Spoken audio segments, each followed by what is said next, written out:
Hi, hello, welcome back, or welcome if you are new here. My name is Chloe, and on this channel we talk about all things books.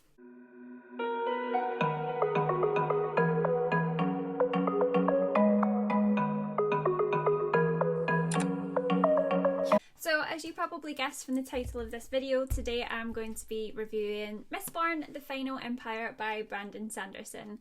I've just finished reading this and it is the first Brandon Sanderson book that I have ever read, so I thought we could talk about it. I kind of feel like you don't see a lot of dedicated book reviews on BookTube anymore. There's a lot of vlogs and we get people's opinions and their monthly wrap-ups, but there doesn't seem to be specific book reviews as often as there was. So I feel like we should bring them back. They are some of my favourite videos to watch, so I figured that's kind of what I want my channel to be mostly. So yeah, here we are. Anyway, if you haven't read this book, what I'm going to do is split the video into two halves. So I'll have a non-spoilery review and then after that talk about it in a little bit more depth, and obviously there will be spoilers. I will timestamp it though so that you know when to skip and leave if you don't want to be spoiled. But the first part of the video is going to be non-spoilery anyway. So this book is set in the world of Galadriel, where ash falls from the sky and a supernatural mist covers the land at night, and the bad guy has won. So the Lord Ruler, as he's called in this series, has taken over the world and has held his tyrannical reign for the last 1,000 years. Now, what's interesting about this book is the magic system is centered around metals. So different metals, when they are consumed, gives the consumer supernatural abilities, and those people are either called Mistings or Mistborn, depending on which of the metals they can control. Now, we follow our two main characters, Vin and Kelsier, who are trying to lead a group of Mistings into an uprising to overthrow the Lord Ruler and end his dictatorship in order to get retribution for their people, known as the Ska, who are treated as second-class citizens to the nobility and basically used as slaves for them and the Lord Ruler. I ended up giving this book a 4 out of 5 stars. I really enjoyed it and highly recommend it if you haven't read it yet, which, to be honest with you, I feel like I'm kind of late to the train on this one. Most people have probably read it at this point, but if you haven't, I recommend it. I think it's an excellent introduction into adult fantasy for someone who's trying to make the leap into YA, into adult especially. I think this would be a really good starting point. It was intricate and very detailed, and it had a very complex magic system, but everything was explained so well and so simply put that I think it would make a very good stepping stone, if you like, into adult fantasy. Now, there were a few things that I didn't enjoy so much about it, which I will get into, but we'll start with the good things. So, first of all, the magic system itself is so interesting. It was explained really well, like I said. It's quite complicated, or at least I thought it was to begin with, trying to remember which metals did what and keeping track of all of the different explanations that were given at the beginning of the book. But once you got into it, it started to all fall into place a little bit better once you saw it being used a little bit more consistently. It wasn't so bad. I also appreciated that there was a limit to the magic, so there wasn't constant power-ups for the characters. It made sense and it was logical. It still stuck to the laws of physics, if you like. So, for example, there are certain metals that let you push or pull other metals either towards or away from you. You can only do that directly in front of or to the side of you. You can't just pick it up through telepathy and fling it across the room. So I appreciated that. It made sense. And I think it made it a bit more realistic, or as realistic as a high fantasy book can be. And I think, more to the point, it was just a very unique magic system. At least to my knowledge, I don't know of any other books that have one similar to this. So it was nice that it wasn't just a a bog standard elemental magic kind of take on it. Now, this book is very character driven, and because of that, there is so much character development, particularly for our main character, Vin and Kelsey are. The transition from how they were in the beginning of the book to the end was just so expertly done, and it was so nice to see it done in subtle ways as well, rather than it being just Brandon Sanderson telling you, oh look, they have developed and they no longer do this where they did at the beginning. It's just in the things that they do and the subtle little things that they say. It was really nice to see that progression throughout. There was a romantic subplot in this book, not between the two main characters, which I would also like to point out I really appreciated. Vin and Kelsey have a very sort of father-daughter, mentor-mentee relationship. It's very platonic, and I really, really appreciated that. It was so refreshing to not have a fantasy that was so heavy on the romance, and actually the main relationship in it was a friendship before it was anything. There was romance in it. It wasn't the main focus. It was a bit insta-love for me, but it is what it is. The fact that it wasn't the main focus, though, redeemed it. So, yeah. Now, the plot itself, when it did start to pick up, was phenomenal. The whole second half of the book just flew by for me. I think I read it in 1 or maybe 2 sittings at a push. The first 3 parts, it's split into, I think, about 5 or 6 different parts. The first 3 are mostly character development, laying the foundations and sort of building the world up, and then the second half of the book is where all of the plot happens. So if you can get through the slog of the first half of the book, it's really well worth it. The second half, where most of the action scenes were just phenomenal. I devoured the second half of this book. The fight sequences, the action scenes were written so incredibly well that I was hooked. I was absolutely gripped reading them. It was, for me, probably what Brandon Sanderson did best. I also really appreciated that although the first half of the book for me was a little bit slow, all of the scenes and things that were mentioned in the first half were then foreshadowing things that happened later in the book. There was no detail that was given that was unnecessary. There was no unnecessary information. Everything flowed and was linked so well that it just made the book so consistently good throughout, and it was so fun to get to parts later in the book and think, oh yeah, that happened because of that thing that happened at the start. So I think that the consistency, the flow of the writing was excellent. That being said, there were some things that I just didn't like too much about it. Though because of how much information there was, because of how vast the world is and complex the magic system and the political system is, there was a lot of information to gather at the start of the book, and there were a lot of foundations that needed to be laid, and at times that dragged a little bit for me personally. But like I said, I kind of make allowances for it because it makes sense, but sometimes I did just wish that it would just hurry up, you know. The language was also very simple. Now, it wasn't as big a problem for me because, to be honest with you, I think there was just too much going on that any sort of flowery writing style would have just been a little bit too much. However, the language used is not typical, or at least it's not what I would expect of a high fantasy. I actually did read something after I had finished that Brandon Sanderson himself had wrote, and he said that there's not really any specific time period that the book's set in, which was a deliberate decision. So you'll see characters that get from one place to another in horse-drawn carriages, but then they've got watches, and there's a lot of contradictions.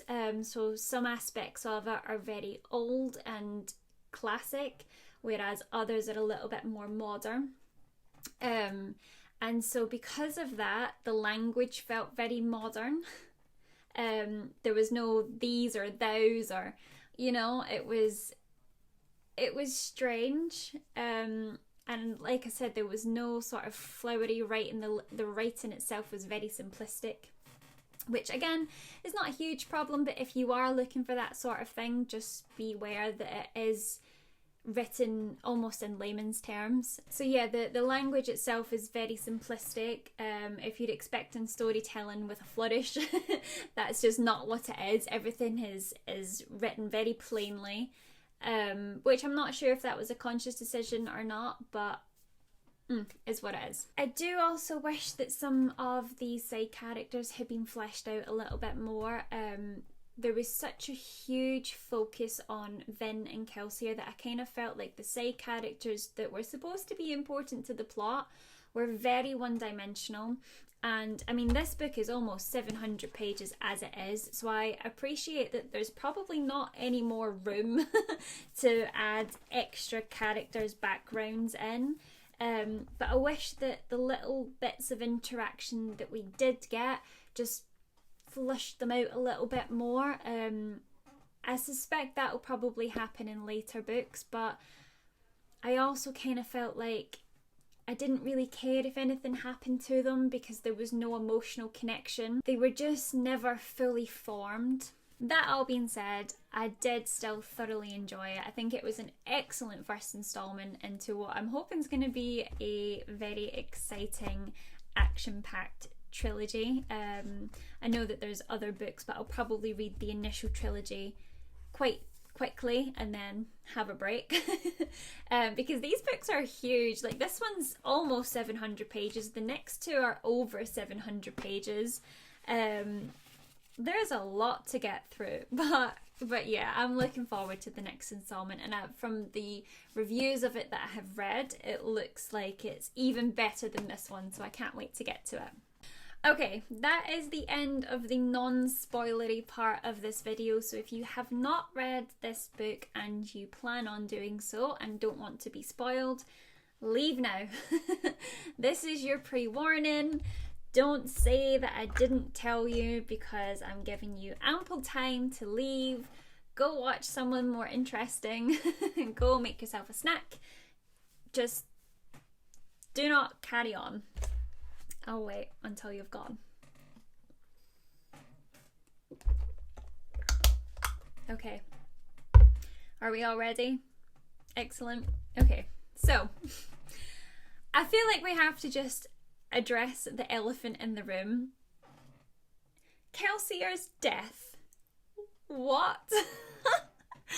I was screaming when I read this. I was like, looking back, there was so much foreshadowing in the things that he did and the conversations that he had, and I didn't pick up on it at the time. I just glossed over it and thought he was just being melodramatic, and then it happened and I wasn't expecting it, and that was probably me being a bit stupid, but I was not expecting that at all.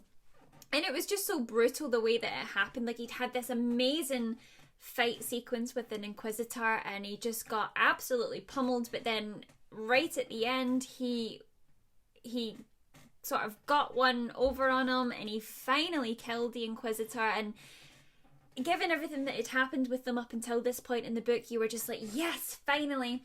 And then the Lord Ruler shows up and you're just like, okay, how is this going to go? He's been talking about this 11th metal the whole time. Has he figured out how to use it? This is it. This is going to be the final showdown. Here we go. I'm ready for it. And then he just gets slapped so hard his face comes off. What? Like, that's so brutal. And then he just walks over to him. Those other two guys come running up and just like pummel him with spears. And he's like, yep, don't even care. I'm sorry, who are you? Keeps on walking, picks one out and just impales him into the ground. What? And that was it. That was the end. That was written so well. I was on the edge of my seat the whole time. Honestly, like I said, I wasn't expecting it, and I probably should have. It was heavily foreshadowed throughout the book, but oh wow, just wow. Well done, Mr. Sanderson. That was an excellent action sequence. I loved that. That was by far my favourite part of the book.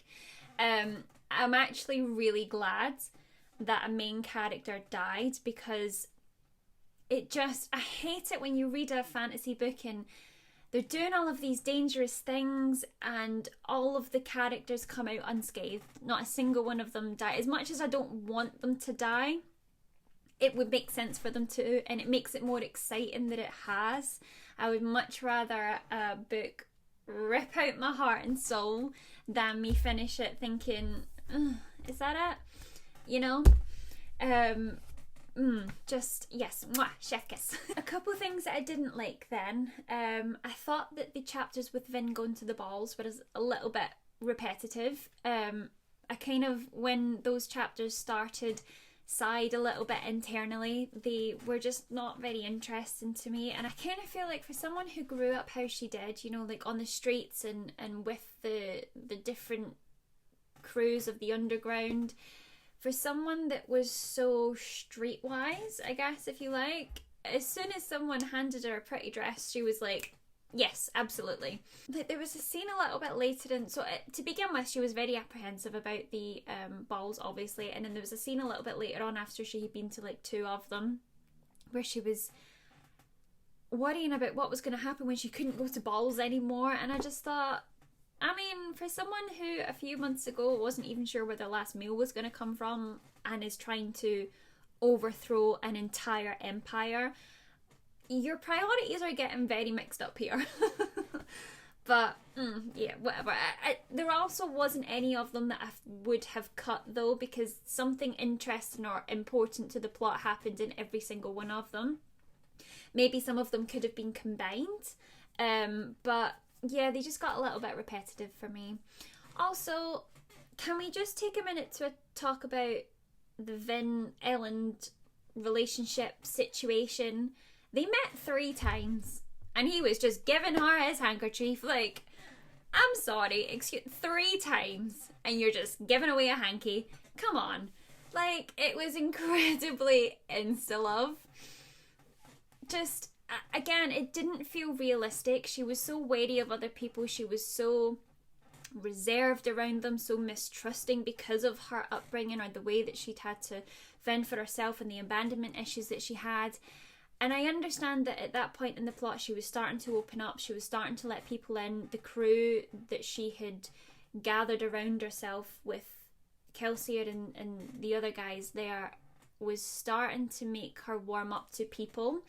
But I just don't think it was realistic for someone like that, who was still clinging on so much to the beliefs that she had, would just all of a sudden decide after one conversation, yes, this person's a good person and I want to be with them. I don't know, it just seemed a little bit unrealistic for me. It was very insta-love. But like I did mention earlier, because it wasn't the main focus of the book, it was a very subplot. It was, you know, you could kind of overlook it a little bit, but I still found it very frustrating. Also, I'm not sure if this is a little bit controversial, I'm not sure, but I kind of felt like the Lord Ruler died very easily. The final battle sequence with Vin and then Marsh, when he came in and it was revealed, oh, that's another thing, did not see that coming. The fact that Kelsier's whole downward spiral, the thing that led him to go and destroy all the atium mines and then take on the Lord Ruler when he did, was because his brother died after trying to infiltrate the ministry, and then it turns out he didn't freaking die anyway. He'd just been turned into an inquisitor, which, that must have been awful, first of all. I'm not sure that I would dedicate myself to my work that much, but I mean, hats off to you, Marsh. He's actually sort of turned into one of my favourite characters. I think he's very interesting. Anyway, that whole reveal where he was like, haha, surprise, I'm an inquisitor now, and came up and helped Vin kill Carr, who's like head inquisitor. loved that, did not see that coming at all. But I kind of felt like it fell into the trap a little bit of, you know, the chosen one trope, where this person who didn't even know that they had any magical abilities all of a sudden becomes the most powerful being in existence and kills the Lord Ruler like that. It just, like, this guy's had 1,000 years to perfect his craft. There has been not a single other person in that whole entire 1,000-year history that's been able to come close to killing him. And Little Miss just comes along after less than a year of training and is just like, yep, poof, gone. I was expecting a bit more. I also wasn't expecting the main villain to die in book 1. So maybe that was a me problem, but I don't know. I just felt like it was over too quickly.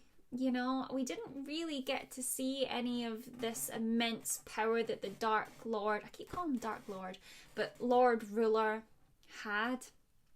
There was a little bit of it, and it was mentioned throughout the book when it spoke about how everybody was so suppressed and that awful feeling of depression or that wave of sadness overcame everybody in the crowd, you know, the whole tens of thousands of people that he could control at a time or soothe at one time. But when it actually came down to the action sequence, we didn't get a lot of that. She's, in my opinion, just dealt with him a bit too easily. I don't know, maybe that's just me. But yeah, I am definitely excited to see how it picks up with Elend being king. Huh? That also seemed a little bit out of the blue for me. It's, with him being such a side character throughout this one, I wasn't expecting just to be, you know, given the top position straight away. So it'll be interesting to see how that one plays out. I definitely hope that character, well, I assume he's going to be, I mean, if he's going to be king, he's probably going to be a very central character in the next 2 books, so I assume that he's going to be fleshed out a lot more. I hope that is the case, and some of the other side characters sort of are brought forward a little bit now that Kelsey is not there. So yeah, it'll be interesting to see how it progresses and what they're going to do next. There's obviously a lot of foreshadowing with the whole mists reacting to allomancy, and we still haven't figured out what actually happened to the guy who was supposed to be the Lord Ruler and save everybody. It's just this imposter. Is it Rashek? Was that his name? I think it was something like that. We still don't know what it was that he's supposed to have saved everybody for, and that little bit of dialogue with him and Vin right at the end before he died, where he was like, you don't know what I do for you all, basically you've all condemned yourself, so something bad's gonna happen, there's gonna be some sort of repercussion of him dying, so that'll be fun. I hope. Alright, that is the end of my review. I think I have spoken enough about it. If you enjoyed this video, please don't forget to give it a thumbs up, and if you want to hear more of my bookish ramblings, please consider subscribing. See you in the next one. Bye!